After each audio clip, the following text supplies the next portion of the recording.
Hello chess friends and welcome to Jozarov's chess channel and welcome to the round 3 of the Lindores Abbey Chess Stars tournament in 2019 Scotland. So today I wanted to show you a very nice game played by Magnus Carlsen against Viswanathan Anand, and this game when I watched it, it was really reminding me of this famous boxing match that was taking place in 1974 in Kinshasa, Zaire, the so-called Rumble in the Jungle.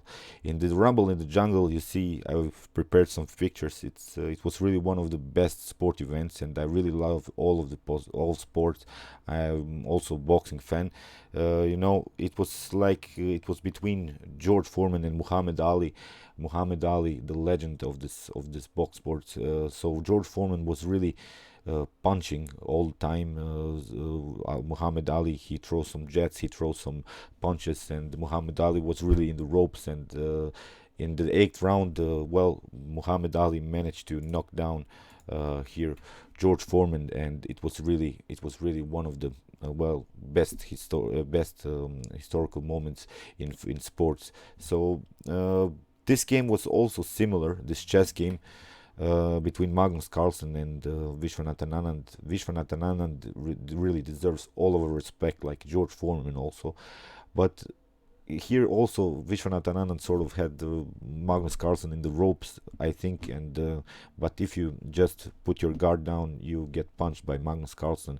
Let me express in this way, and that happened, and Viswanathan Anand got really knocked down. Why did I have this comparison? Because it was really unbelievable how Viswanathan Anand played the most accurate moves in the opening. So it's this nickname that he has, this lightning kid, Viswanathan Anand. He got that because he was fast in calculations. He was always, when he was young, he finished all of his games very fast, and here in this rapid time format, he found really the best moves in the opening. But as you see, a simple mistake costed him the game. As said, Magnus Carlsen here knocked him down with one move. So here d4 was played by Magnus Carlsen. Knight on f6, we have c4, e6, knight on c3, bishop on b4, and now e3. We have this normal line of the queens of this Nimzo Indian. So the idea here in this setup is not to kick away this bishop, which moves this a3. The most common idea here is to play knight from g to e2 and then push the pawn here on a3 in order to, if black captures now the knight on c3, then we can reload a little bit here the knight on c3, and we have still the flexibility here to play the move f3 e4. This is the most common idea in this setup, but you'll see that Viswanathan Anand will play the most accurate moves here and will have really this world champion in the ropes. So castling played by Magnus, and here bishop on d3. Also this common idea, still not kicking away the bishop. If you play a3, you get then bishop takes on c3, and then you have both of the pawns on dark squares. You see you have already played e3, so it could really block out your own dark square bishop. So this dark square bishop on c1 would be sort of a weakness. Again, the idea is to play knight from g to e2 and reload again this potential knight on c3 idea by black. So that's why here d5 was played by Viswanathan Anand. Now, of course, we are not allowing this f3 or even e4 ideas, and here Magnus simply released the pressure here in the center with c takes d5, also a common line, and now e takes d5. And when we see now black's development, so black has a perfect development, has developed two pieces, has castled, so very fast development, it's perfectly fine here. Knight from g to e2, as said, the idea here is to play f3 and then create a pawn breakthrough with e4. Rook on e8, also very positional move, because it meets with the idea when your opponent has the king in the center, you should really try to open the center somehow. So Magnus played bishop on d2, really creating sort of a compact position with his pieces here in the center, and now b6.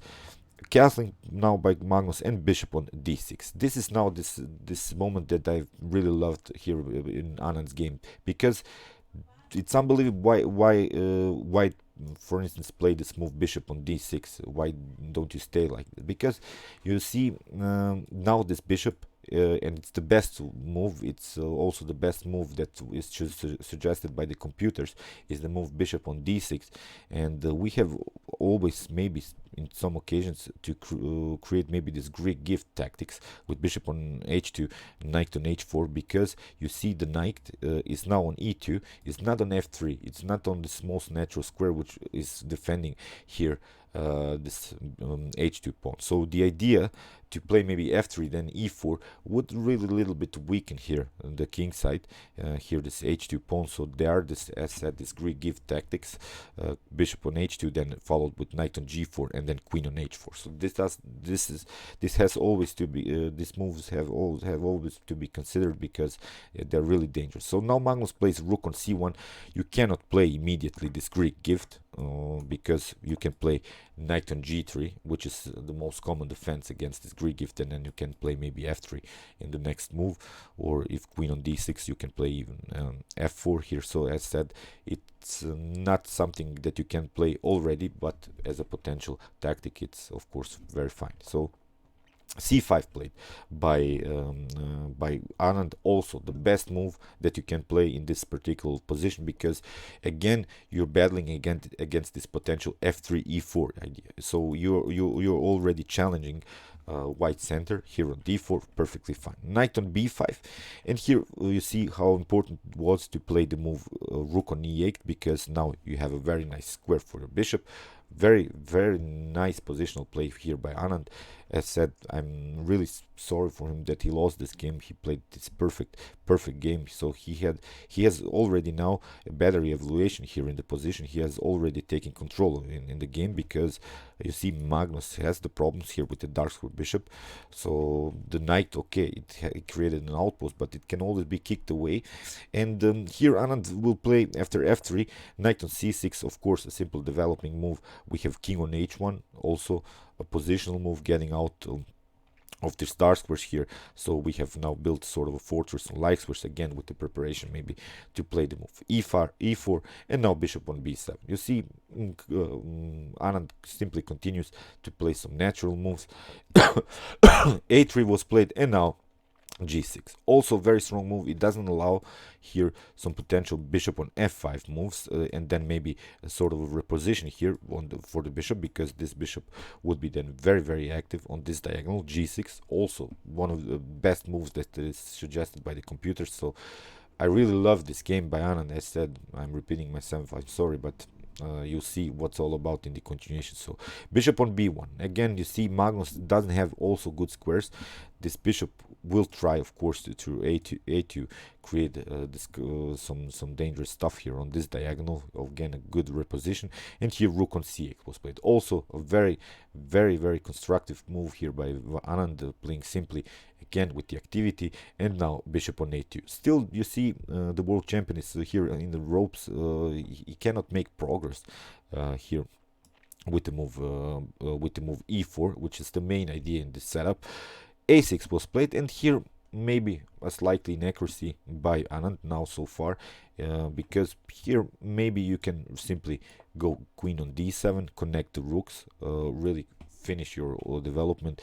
And because you see the knight has already played here on b5, you don't have to kick it away, because if you just go with your pieces around this knight, so you go on squares which this knight isn't attacking, you can really make a huge activity here on the king side, maybe with potential f5, and then after that maybe, of course, with some preparation, maybe to play the f4 move here, really crack the position here on this e3, because this e3 is sort of a weakness that Magnus has created, because this bishop is simply a defender of this e3 pawn. Although you have this mobile and flexible pawn structure in the center, but you see, if you have this mobile and pawn structure, you want, of course, to push some pawns, not staying with this pawn with this weakness here on e3.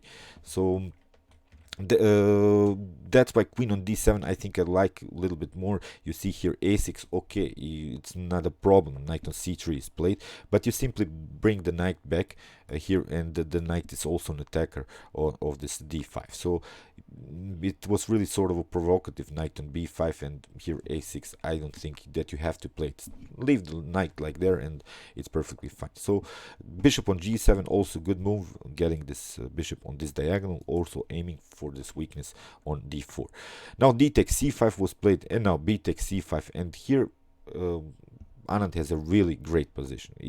You have this mobile pawn structure in the center, you have the flexibility, you have your knights on the most active squares. Here bishop on e1 was played by Carlsen. Here of course Magnus is trying here to simply give up this pawn on e3, but he is trying of course to take the knight, the pawn here with the knight on d5.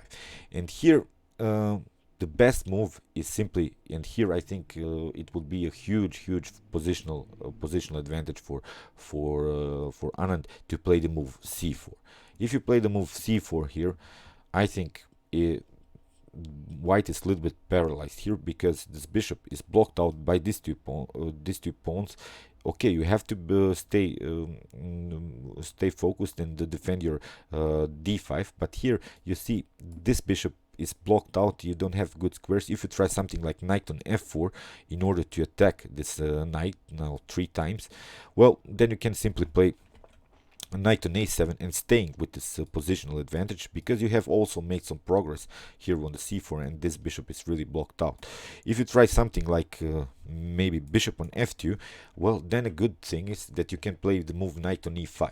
The knight on e5 combined with moves as maybe queen on d6, then you have maybe some tactical possibilities with knight on g4. Of course, you see that would be sort of a cracking thing, trying some checkmates on h2.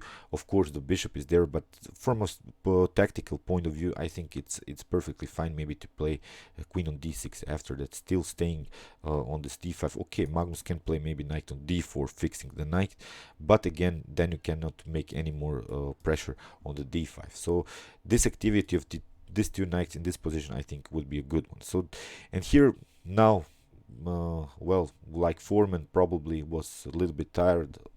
Probably Viswanathan Anand was tired also a little bit. I don't know about this move. Now Magnus gets back in the game with the move d4. So it was really a mistake here by Anand. Now, of course, Magnus uses this moment, knight on a4, and here attacking this pawn, and here Anand tries to defend it, and we have now some tactics. Bishop on f7, king takes on f7, and now with this double attack on the king and the bishop, and well, Anand simply lost an important pawn. Queen takes on b7, and now okay, rook takes on e3, but the queen has a now huge activity. Knight on g3 is played. This rook is really weird now. Here it's an object of Magnus' attack. Here Magnus has a better position now. The queen has really infiltrated here in the position. Of course, in the next move we can also take out maybe the a6 pawn. We can also crack here the position here with the move b4, just in order to make some more weaknesses to unconnect these two pawns. So you have many possibilities here as white. So as you see, this was, I think, the biggest mistake here, d4, simply allowing Magnus to go into the game. Here knight bishop on f7, I'm repeating here, this tactics again leads now into a better position for Magnus. Okay, rook on e3 was played. Knight on g3, of course, we have also possibilities to place the knight and fix it here on this very good square on e4. Knight from c to e5 was played, and this is also a mistake. So now really Anand was in a knockdown here. Knight on e7 would be a better continuation. You will see the importance of covering this d5 square. This d5 square will Magnus will use in order to really centralize the queen and get the queen on the best squares, combined with this knight, of course, also creating some checkmate threats on f7. So that's why, again, another mistake here by Anand here, knight from c2 e5. Bishop on d2. Now it's easy play for Magnus, attacking the rook on d3, and now knight on e4. You see again Magnus has managed to really fix the position, really connect all of his pieces. The pieces are now really active. We are also aiming on this c5 weakness, so that's why rook on b8 with some attacks, and now you see the queen gets centralized. You see how important it was maybe to bring the knight here on e7. Now the queen is here very well placed. It's a monstrous queen now. It controls the whole board. Very nice move. So rook takes on d2 was played, so you see Anand doesn't know what to do anymore. The rook is here really trapped. The rook is on a weird square on d3, so here Anand decides rook takes on d2, knight takes on d2, and now knight on d3 with an attack on the rook, but okay, rook on c2, and you cannot also take this b2 pawn, so it's a completely winning endgame here for Magnus. Queen on e7, some tries here by Anand, but of course Magnus finds now the best moves. He plays knight on e4, fixing the knight again. Our object is this c5 weakness, but you see this weakness Viswanathan Anand has created for himself. It wasn't anything forced by Magnus in this game. Knight on f4 with an attack on the queen here, queen on c4, and in this position Viswanathan Anand resigned. So you see all of the pieces are really on good squares. In the next move we can take out this pawn, then the position will really collapse here. If you try something like d3 for instance, we can simply take. It's unbelievable. We can even take out give up the rook here. If you take, then knight takes, and here if the queen takes, then you have queen takes on f4 and with a double attack on the rook. So this is now again of course a completely winning endgame here for white. So yeah, okay, this was the knockdown by Magnus Carlsen, again pointing out d4 here, really bringing back to life Magnus Carlsen. And that said, it was really unbelievable how Viswanathan Anand played the most accurate moves in the opening. Perfect preparation in this Nimzo Indian setup, and again, just one move costed him the whole game. Okay, I hope you enjoyed this game. Meanwhile, you can watch my other chess games, commentary chess games from some tournaments, from some Grand chess tournament, and many more. And you can also watch my best chess games of all time if you want to see the best chess games that have been ever played in chess history. And you can also subscribe to my channel. Thanks you for watching, guys, and chess is the best, of course.